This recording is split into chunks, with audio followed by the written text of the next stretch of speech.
Hi everyone, welcome back to EVERGREEN cooking. Last week நம்ம சேனல்ல ரொம்ப creamy and delicious ஆன ஒரு garlic chicken எப்படி செய்யணும்ன்றதை தான் பார்த்தோம். இந்த வீடியோவை நீங்க மிஸ் பண்ணிருந்தீங்கன்னா இதோட லிங்க் நான் டிஸ்கிரிப்ஷன் பாக்ஸ்ல கொடுக்குறேன். ட்ரை பண்ணி பார்த்துட்டு எப்படி இருந்துச்சுன்னு கமெண்ட் செக்ஷன்ல சொல்லுங்க. இன்னைக்கு நம்ம சேனல்ல அகர் அகர் ரெசிபி எப்படி செய்யணும்ன்றதை தான் பார்க்க போறோம். இதை நிறைய மெத்தட்ஸ்ல நம்ம ட்ரை பண்ணலாம்.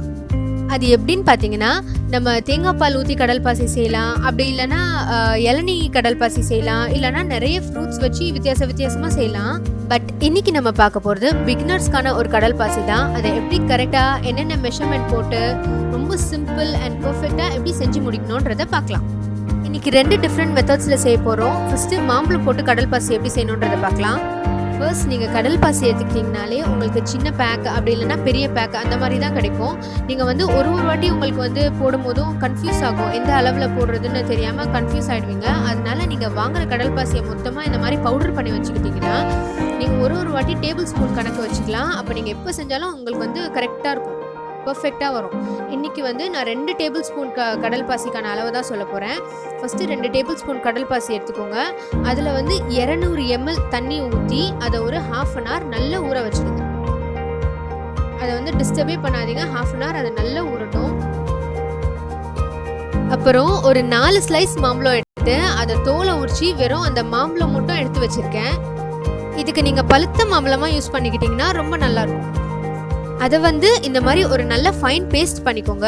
இப்போ 1/2 an hour ஆயிடுச்சு. 1/2 an hourக்கு அப்புறம் நீங்கள் ஸ்டவ்வை ஆன் பண்ணிவிட்டு அந்த கடல் பாசியை மிக்ஸ் பண்ணிகிட்டே இருங்க. இந்த கடல் பாசிலாம் நல்லா கரைஞ்சி வர வரைக்கும் நல்லா மிக்ஸ் பண்ணிக்கோங்க. இது ஒரு 5 நிமிஷம் போல் ஆகும். அப்புறம் இதில் ஒரு 4 டேபிள் ஸ்பூன், அதாவது 1/4 கப் சர்க்கரை ஆட் பண்ணிவிட்டு அதை அதையும் நல்லா கலந்துக்கோங்க. சர்க்கரைலாம் நல்லா கரைஞ்சி வந்ததும் இதில் 220 ml பால் சேர்த்துக்கோங்க.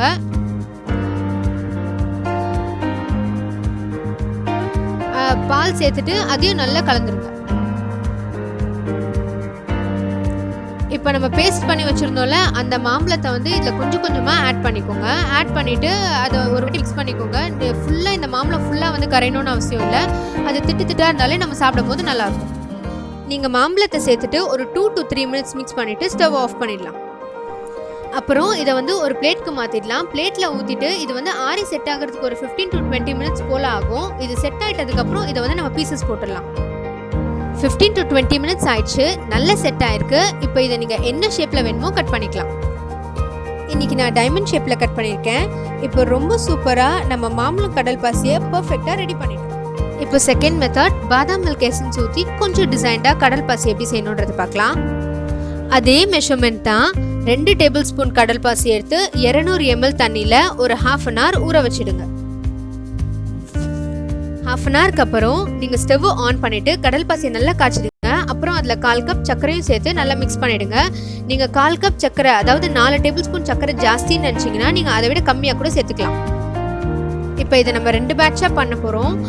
ஃபஸ்ட்டு இந்த லிக்விடை சரி பாதியாக பிரிச்சுடுங்க. ஒரு பாதியை பவுலில் ஊற்றிடுங்க, இன்னொரு பாதி அப்படியே பேன்லேயே இருக்கட்டும்.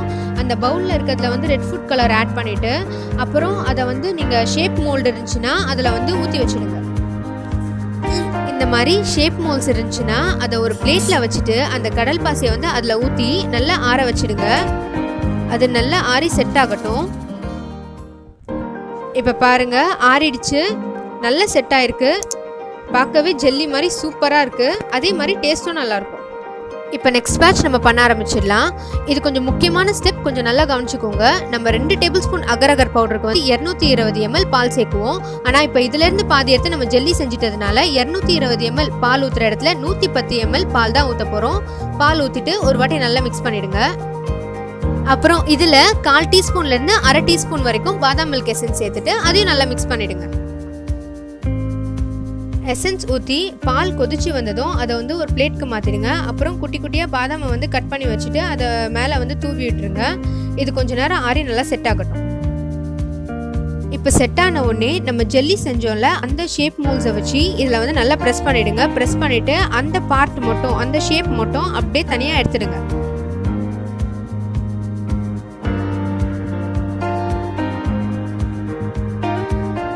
இந்த மாதிரி தனியாக எடுத்துகிட்டு நம்ம செஞ்சு வச்சுருந்த ஜெல்லியை இதில் ஃபிக்ஸ் பண்ணிட்டீங்கன்னா நம்மளோட சூப்பர் அண்ட் கலர்ஃபுல்லான பாதாம் மில்க் அகர் அகர் ரெடி ஆயிடுச்சு.